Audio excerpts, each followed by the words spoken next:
Carimbar a faixa do rival é sempre uma coisa interessante. Por mais que o rival, no caso de hoje, acho que não ligava. Não tem problema também. Eu sou Eduardo Jardim e esse é o Garden Futebol Internacional. Vamos falar aqui sobre a vitória de hoje do Chelsea sobre o Liverpool por 3-1, no campeonato inglês. Faltam, se eu não estou enganado, faltam agora 3 rodadas pro Chelsea, que o concorrente direto ali, o primeiro fora da zona de classificação para a Champions League é o Nottingham Forest, que tem um jogo a menos e tem um confronto direto, inclusive. Então essa briga ainda vai longe um pouquinho, ainda vai ficar realmente até o final, né? Inclusive o próprio Newcastle hoje que empatou com o Brighton também, segue ali em cima um pontinho a mais. Não, tá com a mesma pontuação, né? Acho que tem uma vitória a mais que o Chelsea no caso, mas dá para embolar tudo ali, né? Esse é o ponto. Uma briga que vai até o final. E aí, o outro lado não liga tanto, por quê? O Liverpool, vale lembrar, já é o campeão inglês, inclusive estou devendo um vídeo aqui sobre isso, eu vou fazer essa semana. Foi campeão na última rodada, humilhando o Tottenham, por 5-1, e não faz muita diferença para o Liverpool essa derrota, né? Mas um ponto importante para falar da análise dessa partida é: o Liverpool não entrou 100%, óbvio, isso é fato. Mas também não entrou naquela de, dane-se. Não, o Liverpool realmente jogou para tentar vencer o Chelsea em Stamford Bridge e não conseguiu. E aí eu acho que é um ponto importante pra gente destacar aqui dentro da campanha do Chelsea, dentro do trabalho do Enzo Maresca também, que foi realmente criticado em alguns momentos ali da temporada com razão, né? Mas que mostra que é uma equipe que, de repente, com um acréscimo de qualidade que eu acho que ainda falta em alguns setores da equipe, ano que vem pode de repente brigar pelo título da Premier League. Como chegaram a pensar que brigaria esse ano? Eu particularmente já fiz alguns vídeos aqui do Chelsea, né? Porque eu já, acho que, não sei se eu falei já em algum deles ou não, mas o Chelsea é a equipe que eu mais gosto de assistir no campeonato inglês, não esse elenco atual, mas o Chelsea no geral, né? E eu nunca acreditei que brigava pelo título em algum momento mesmo. Em nenhum momento. Parecia que não teria, obviamente, elenco para isso. Tem claramente limitações que Liverpool não tem, que Arsenal não tem, que o próprio Manchester City, que apesar de não ter dado certo essa temporada, não tem. Então essas lacunas atrapalhavam. Então nunca foi uma briga de fato, mas foi sempre importante se manter ali em cima.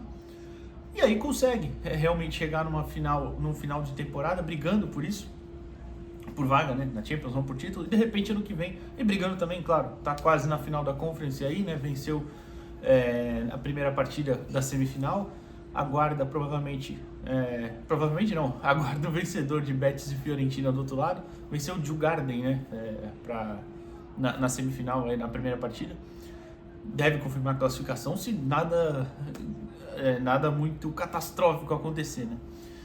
Então é uma equipe que está subindo degraus. Eu sei que recentemente tem tido anos abaixo do que se acostumou, especialmente na era Abramovich, né, antes do Abramovich vender. O pós-venda ainda não se acertou. Talvez essa temporada tenha sido a mais definida em um bom caminho, pronto, para realmente voltar a brigar por grandes coisas. E acho que hoje, eu até estou olhando aqui que está passando os melhores momentos ainda da partida, né? Não costumo assistir esses mesa redonda ultimamente, mas hoje quando acabou a partida, começou, né, com o Brayler Pires e o Biratan Leal, dois comentaristas que eu gosto bastante, o Mário Marra também. Então estava ali assistindo, tá passando os melhores momentos, né?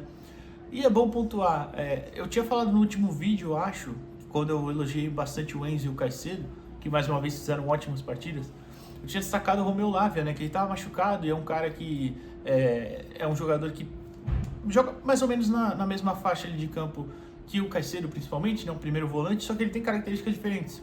E ele estava machucado na época, volta na última partida, a vitória sobre o Everton, né, e hoje é titular de novo, e dá outra dinâmica ali no meio de campo, especialmente na construção, porque é um jogador que tem, além de uma capacidade muito grande de soltar essa bola, né, você pode perceber que ele tem uma característica muito interessante, que é sempre olhar para frente.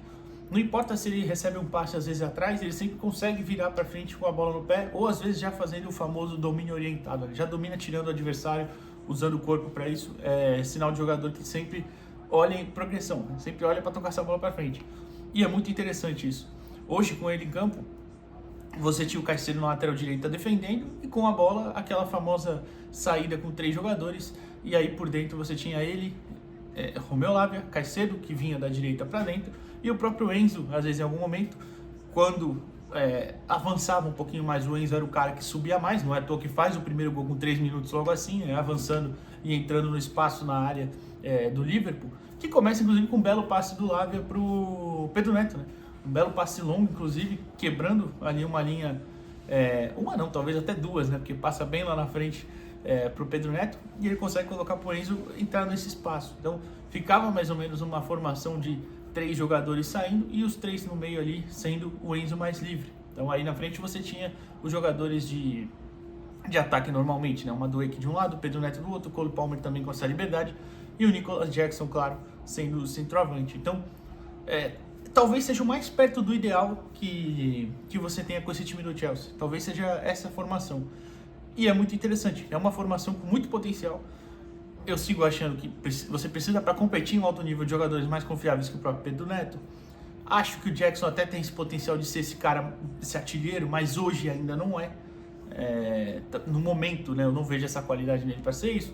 Talvez o próprio Madueke também ainda não seja esse cara, mas é fato que é uma equipe que tem dinâmicas ali muito interessantes, que às vezes não conseguiram ser aplicadas durante a temporada, é óbvio. Às vezes, por exemplo, hoje a gente vê esse time muito mais rápido, sabendo mesmo a hora de acelerar, não a todo momento sendo tão vertical, mas em alguns momentos sabia segurar a bola, manter ela um pouquinho mais. O Liverpool teve bem mais posse de bola hoje, teve 65%, se eu não me engano, por cento.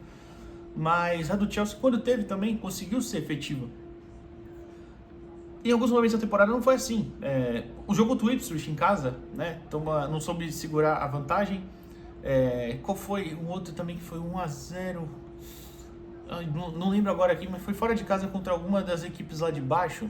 Talvez tenha sido o Wolverhampton.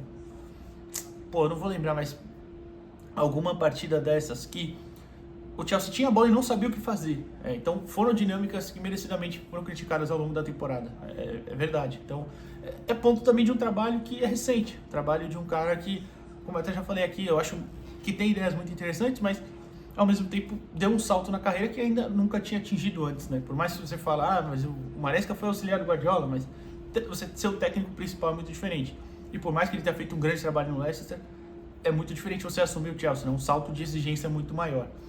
Mas, mais uma vez, repetindo, né? Uma vitória que volta a colocar o Chelsea, talvez com aquela carimbada, além de carimbar a faixa, né? Aquela carimbada de a gente tá aqui, a gente pode brigar realmente por alguma coisa grande em um futuro recente, futuro próximo, de repente, né? E importante também o Palmer marcar, né? Depois dessa sequência gigantesca aí, ele que foi um protagonista ao longo da temporada inteira, volta a marcar por mais que de pênalti, mas ele criou bastante hoje, teve finalização que o Alisson defendeu, teve bola na trave e tudo mais, mas volta a marcar de pênalti para ter essa confiança de volta e ser, de repente, conseguir voltar a ser esse jogador protagonista, ainda é o artilheiro do Chelsea na temporada, por exemplo. Já pelo lado do Liverpool, como eu falei, eu vou fazer um vídeo ainda essa semana. Acho que entrou para tentar vencer, claro, mas entrou sem seus titulares, né, no total ali. Acho que tem uma preocupação ali, né, no Quansah ter um apagão igual teve hoje. Bem citado na transmissão, né? Ele já teve em outros momentos também, não foi só hoje. Acho que o Tsimikas, eu não vi ele jogar faz tempo, né? Eu não acompanho todos os jogos do Liverpool, claro, não vi ele jogar faz tempo, não sei se ele entrou recentemente, mas deu uma preocupada essa atuação dele. É um jogador que na primeira temporada demonstrou algum potencial no Liverpool, né? Mas deu uma preocupada bastante, porque o Robertson já não é nem de longe o mesmo jogador. Então, de repente, pro ano que vem você vai precisar contratar, né? Aliás, vai precisar contratar de qualquer forma, né? Mas talvez nessa posição você tenha que ser mais agressivo. Sem contar que você vai perder provavelmente o Arnold, né? Pro Real Madrid. Digo provavelmente porque se não saiu, se eu não estou enganado, de repente até saiu o anúncio, eu não lembro. Mas ele não foi anunciado ainda no Real, né? Então você vai ter que buscar 2 laterais, pelo menos, de nível titular, né? Acho que o meio de campo, por exemplo, você já tem peças, mesmo que mais jovens e que hoje não tem ido tão bem, peças ali que podem te render futuramente uma boa concorrência com seus ótimos titulares, né? E a camisa 9, que o Darwin ainda não foi esse cara, você teve o Gakpo fazendo essa função em alguns momentos, teve o Jota também, enfim, talvez precise, para buscar no que vem um título de Champions, de repente, ou um próprio título consecutivo de Premier League, você precisa ter um cara também mais confiável. Mas como eu falei, não entrou para vencer, mas não 100% igual foi nos outros jogos, né? Claro. Até porque já campeão, quem liga se tomar uma faixa carimbada, né? Enfim, é isso. Essa partida aqui pra mim foi bem interessante, assisti hoje, vi só o segundo tempo, pretendia ter visto inteiro, mas eu não consegui ver o primeiro tempo de United e Brentford também. O United sempre naquela de que você não sabe muita coisa o que esperar, né? Por mais que hoje tenha sido bastante poupado por causa da Europa League, né? Mas enfim. Comenta aí o que você achou da partida também, dessa análise no geral, se teve algum ponto mais específico. Deixa o like aqui no vídeo, se inscreve no canal e até a próxima, pessoal.